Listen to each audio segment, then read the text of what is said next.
So welcome to Quick Calculus, and in this video we'll be talking about slopes and derivatives and yung kanilang relationship, no?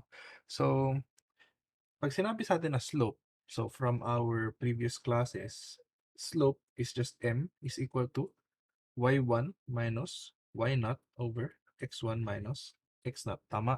Nagte-take tayo ng 2 points in our graph and sinusubtract natin yung mga respective y coordinates natin and x coordinates, no? So, for example, meron tayong ganyan na graph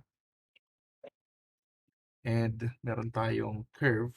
So, if we get the slope from here to here, we are getting xy and xy. So, x naught y naught, x1, y1. So, sinusubtract natin yung respective na x coordinates and y coordinates. Okay? And anong relationship nun sa ating derivative?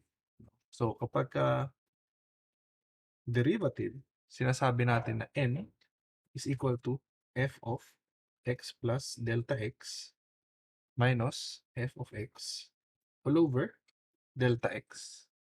Tama? And sinasabi natin to as limit as delta x approaches 0. So, parang we are getting the slope, no? Getting the slope infinitely close to each other. Okay? And if you imagine, if we have a graph, and again, we have a curve. So, kung nag-take tayo ng slope from here to here, ganito yung magiging line natin. Tama?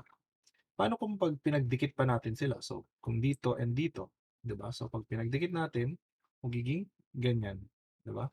Paano kung nagdikit pa siya dito at dito, 'di ba? So, nagiging ganyan. Okay? And imagine if they are infinitely close to each other, no? So, for example, you have this point and this point, no?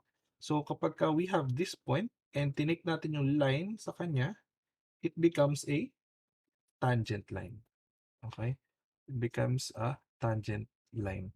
Kaya sinasabi natin na ang derivative ay limit as delta x approaches 0 of f of x plus delta x minus f of x all over delta x is the tangent line of a graph sa certain point. Okay? Sa certain point x.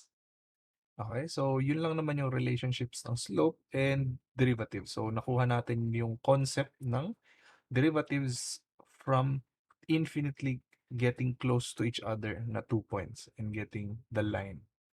Okay? So see you in the next video.